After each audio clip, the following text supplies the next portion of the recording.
Have you ever wondered how much a commercial photographer makes in 2025 and if this career is still worth pursuing based on that? I've done some research. Now, obviously, I can't name the pros that have given me the numbers because it took a lot of work to get enough people to give me the numbers anyway. That's all top secret, so fear not, people. Messages are all deleted and no one's ever going to know. But I've done some digging because using my numbers alone is pretty pointless. I'm just one person. Now, this is all British pros. Keep this in mind here. To have the same quality of life in America, if you're making 100k a year in the UK, you need to make between 150 to 200k in the US, depending on where you are. So kind of double the numbers is a good way to go. The big commercial photographers in the States make the same as the UK ones relative to the cost of living, but the numbers sound differently. It pans out across the globe. The cost of living is a real thing, let me tell you. So here's what I've done. Commercial photographers, I'm counting people who have an agent, shoot campaigns, their work ends up on billboards. That's who we're keeping in mind here. I've got people who shoot fashion, still life, whatever, but it has to be commercial. Don't get it confused with corporate. This is not headshots. This is not your local restaurant. These are shooting for brands like Adidas, Nike, Mars, Pepsi, whatever. The sample population isn't huge. Let's start with that, because there's not a massive amount of people that do this work. It's not a massive thing. I'm going to talk between it because I've been at most of these places at some point in my career. It's not huge because of that. And also, it is quite awkward for a British person to ask other British people how much they make. It's not a conversation we're allowed to have. We do not have these conversations. We're British. We don't talk about money. Most people just said, I'm not telling you that. I've got my laptop out because I need this because there's detail within it. So, first 3 years as a pro with an agent.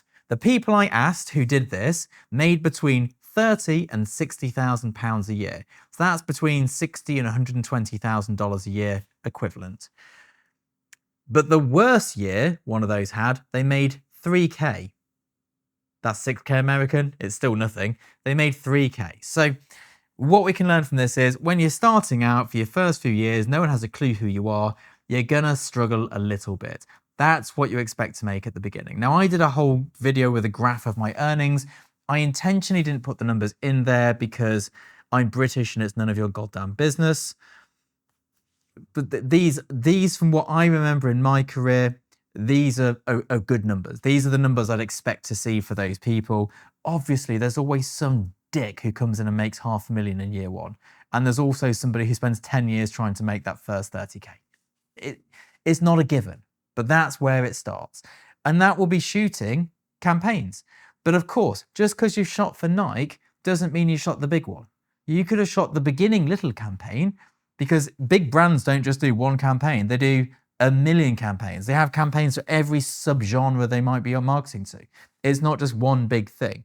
Of course, if you shoot the big one, you're having a very good year. Long-term pros. The jobbing pro who's been shooting campaigns for longer than that, they're doing well. They're making between 120 to 265,000. So that's what, 240 to $500,000. That's what they're making per year. One of them's worst year was 45,000. Others wouldn't tell me what the worst year was, and they gave me very vague numbers. This is the secretive thing. I can confirm those numbers are accurate, and that's what you'd hope to make in a good year. Of course, we have bad years, we have better years. That's kind of how it goes. Now, by the time you've been doing it for a while and you're kind of a known pro and people know who you are, and you know, not on YouTube, no one's going to know who you are on YouTube.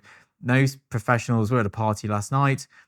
I doubt, you might know who Barry is, but apart from Bazza, you're not going to know anybody out there. Because they're not on social media, really. They don't do the same thing. I'm a novelty item in that world.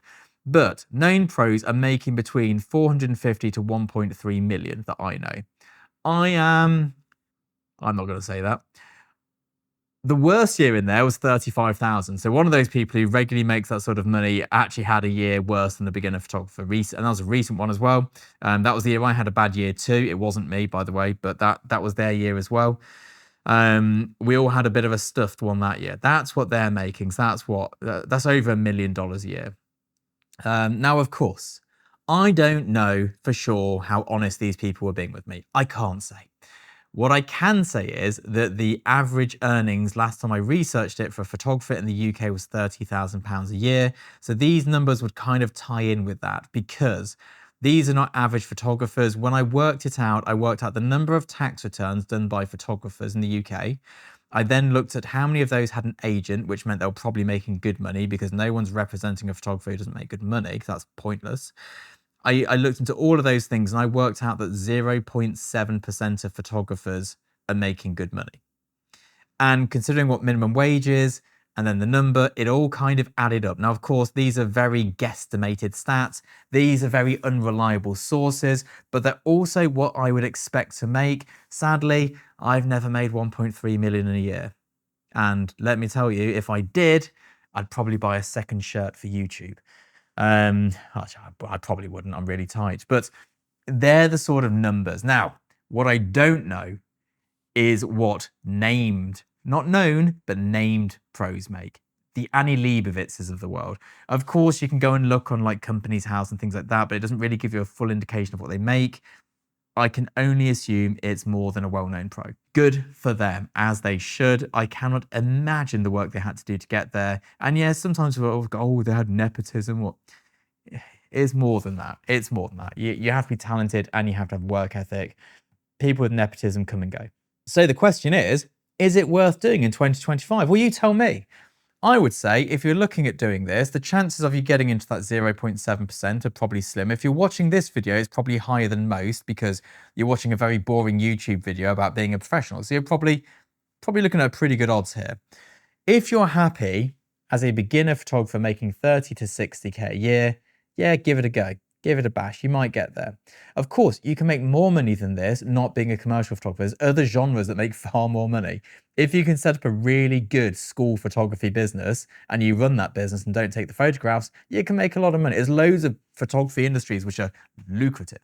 But this is the one I know. This is what I'm aware of and what I work in, so it's what I talk about. If you think that making 120 to 265K a year is your long-term salary goal is good, which is what, between 250 and 500 in the States, yeah, if you're a really talented photographer, that's what you want to do, go and do it. It's a comfortable living as far as I'm concerned. If you think maybe you need to make more than that, become a known pro where people are booking you for you, it's a lot of work. It really is a lot of work, and there's no guarantees. I mean, there's no guarantees of any of this. Even getting to that bottom rung of the ladder, that requires you to be in like that top like 0.7% of photographers in the commercial realm. That is nuts. That is insane. Like the competition to get such a low salary is insane. But of course, we love what we do. Take those numbers, make all of them £20,000 a year. I would still be here today shooting what I shoot because I love it. Now, I wouldn't give it to commercial clients to make billions off the back of me, but I would do something in photography for £20,000 a year, if that's minimum wage, I think it is. That's what I'd do. I'd love it. I would not do anything else. These numbers are great for some people because you might be in a situation where you have to know that you can make a certain amount of money for whatever reasons. Everyone's life's different. And that's the way you're going. So I think hopefully this has been useful to people because it's a mystery. I didn't know you could make that much money as a photographer when I started out. I was happy making 20K. I didn't care. I was like, this is great. I'm doing what I want to do and I'm getting enough money to eat. Who cares? I was having a great time. Would I have worked harder knowing this sooner? Probably. It might have been the carrot I needed, knowing, yeah, there are small fortunes to be made. And of course, fortunes are relative. I come from a council estate. If someone told me one day I'd get paid 30 grand a year to take photographs, let alone 30 grand a day, I'd have laughed at them. But here we are. So definitely still a viable business. Definitely still something to consider. These are the numbers I can work out. I'm going to keep asking people. I'm going to keep asking and just see how much data I can build on this because it's like there just isn't the data. That's what I've looked at. That's what I've learned. That's what I found out. I'll see you soon. Bye-bye.